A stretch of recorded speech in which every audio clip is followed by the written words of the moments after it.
Physics chapter 25, theory video 4, practical activity 25.2.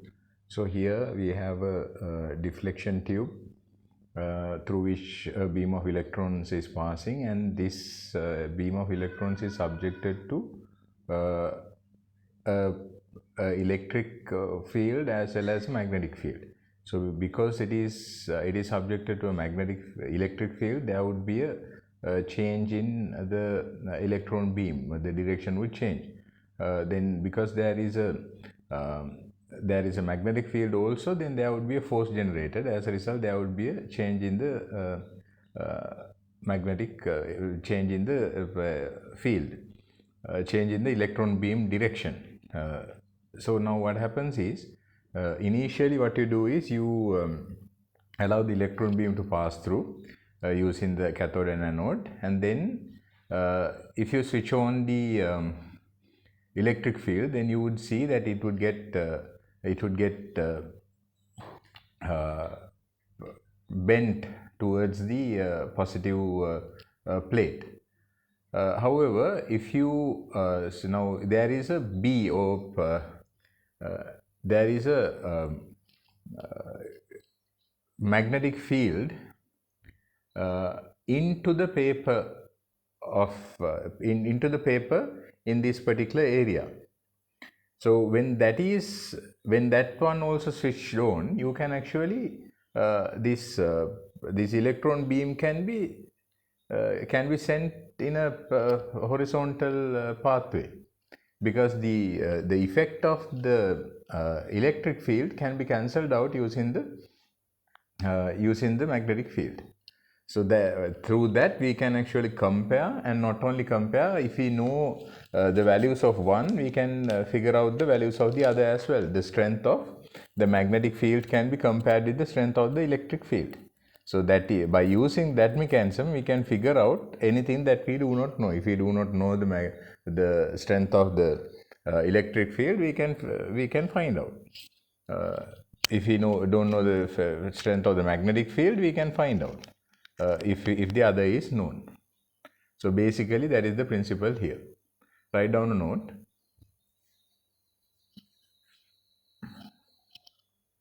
Using a deflection tube and an electric field as well as a magnetic field,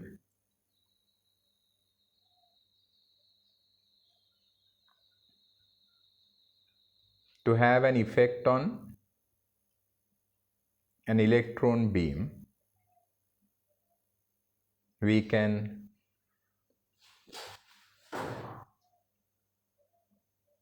compare the values of the different fields.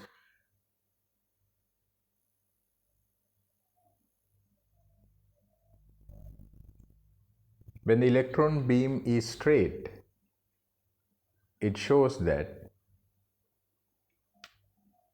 the electric and magnetic forces on each electron have the same magnitude and act in opposite directions. I hope you understand that. Now, to give a uniform magnetic field, we use a device called Helmholtz coils. Helmholtz coils. So this is a pair of Helmholtz coils. Then you would be able to provide a uniform magnetic field. Leave a line and write. As a result, electric force upwards is equal to magnetic force downwards. That is, simple E, capital E, is equal to BeV, simple EV, where E is the electric field strength,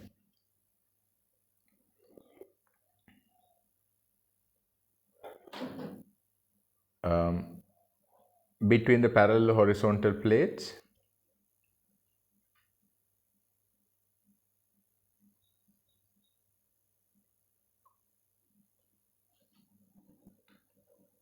and because simple E gets cancelled out,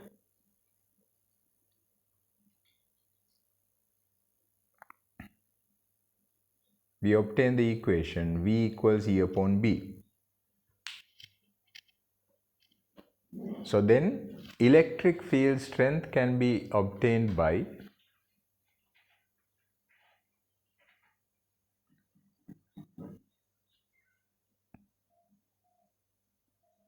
V upon D, that is voltage, and the D is the distance between the plates. Because of that, E is equal to V upon D.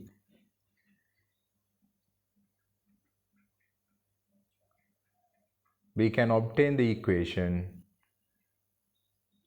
velocity equals capital V upon BD. Right, so these three equations are quite important.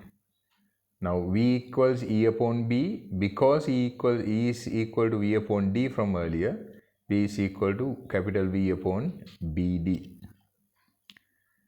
Right, so that is another set of equations that is going to be useful for you. Now we are going to compare and see what happens. What happens in the earlier situation, that is when an electron or electron beam is passing through an electric field as well as a magnetic field at the same time. What is going to happen is what we are going to discuss. So there is something called velocity selector. In here what happens is we can select charge particles of a specific velocity by using both electric and magnetic field. So this is actually heavily used in mass spectrometer because we need to have a beam of charged particles moving at the same velocity. So this is how it happens. This is how we do it. So now there is a magnetic as well as a electric field here. When this is present, what happens is only the undeflected ions would leave. Only the undeflected ions would leave. So there is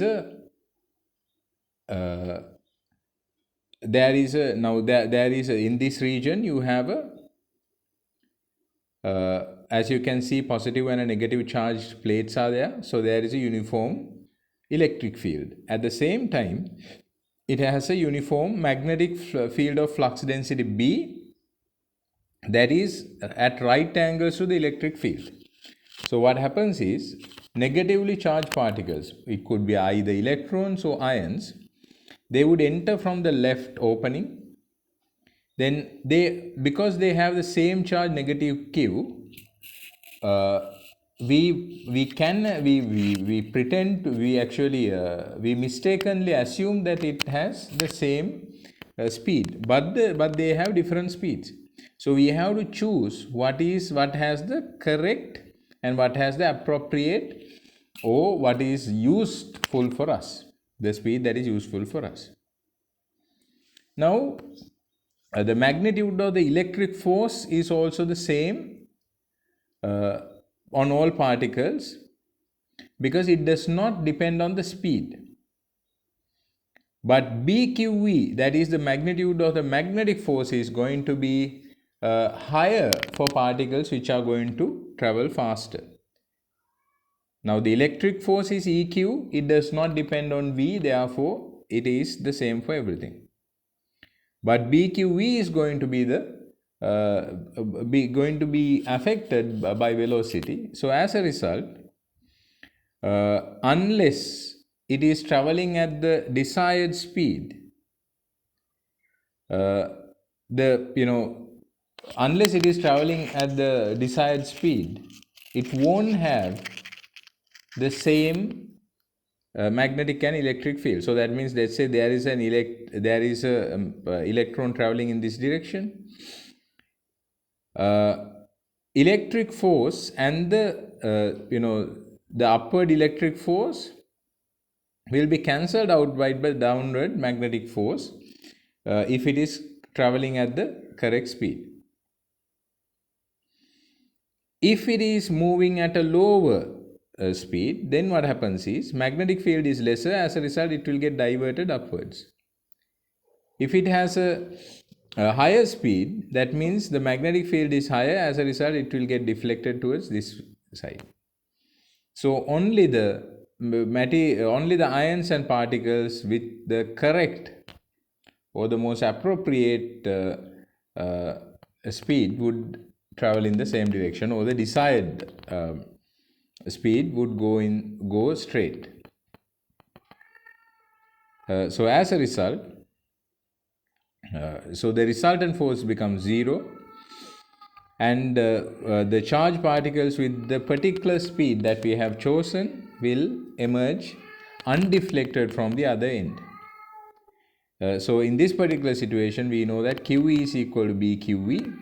So from that again, V equals E upon B. V equals E upon B is the equation that we get. So if there is a once again that the explanation that I gave you earlier, if a charged particle has a speed greater than E upon B, then that means the downward magnetic force on it is going to be greater than the upward electric force. It will be deflected downwards and it will hit below slit S, right? So the opposite would happen if it is slower. Then also if a question is raised, if we have to consider mg, we don't have to, because it is so small, the effect is very much lower than the effect of magnetic and electric forces. After you have written down the note, please do question number 7. Write down the note.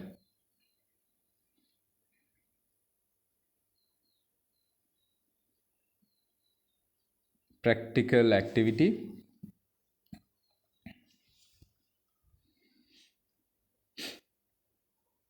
A deflection tube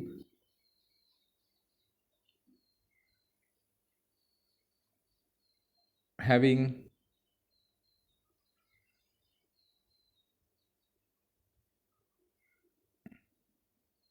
both magnetic and electric fields are used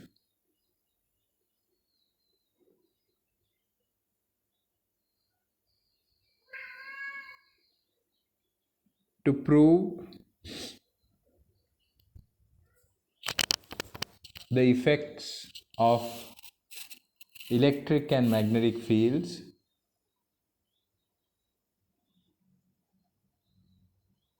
on a beam of electrons.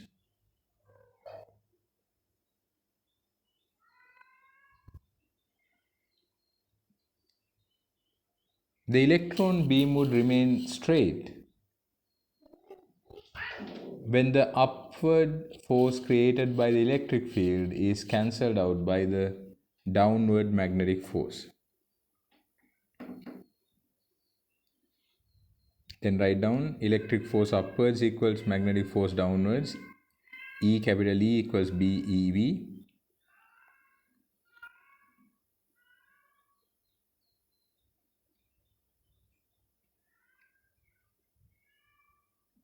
As a result, V equals E upon B.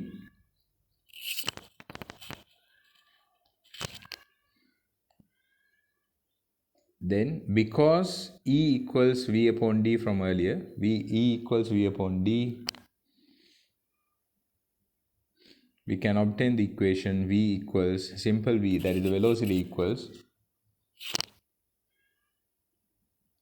potential difference upon capital B into simple D.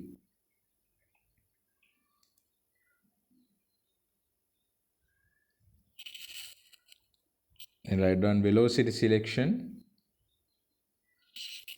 When a magnetic field as well as an electric field acts on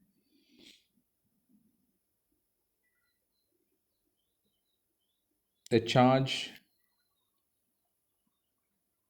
acts on a ray of charged particles, we would be able to select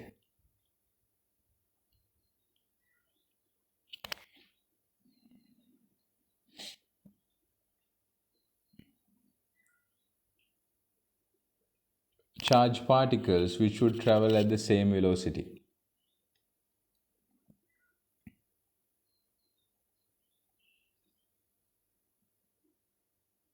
This is done by subjecting the particles to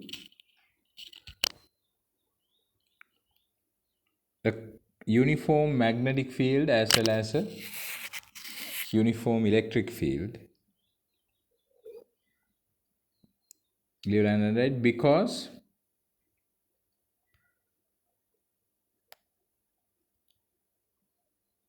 the magnitude of the electric force EQ does not depend on the velocity.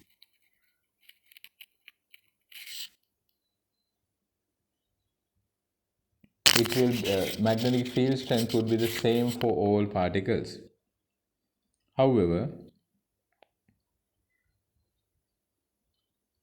magnetic force BQV depends on the velocity.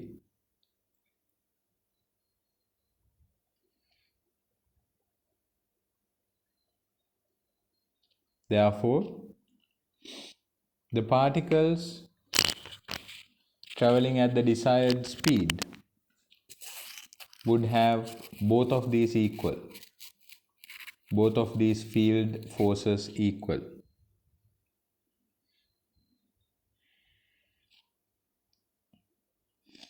And the resultant force would be zero.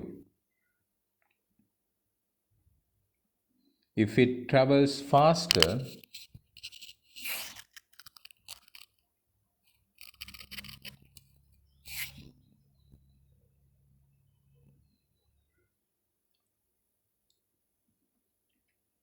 magnetic force will be greater and would deflected downwards, would get deflected downwards.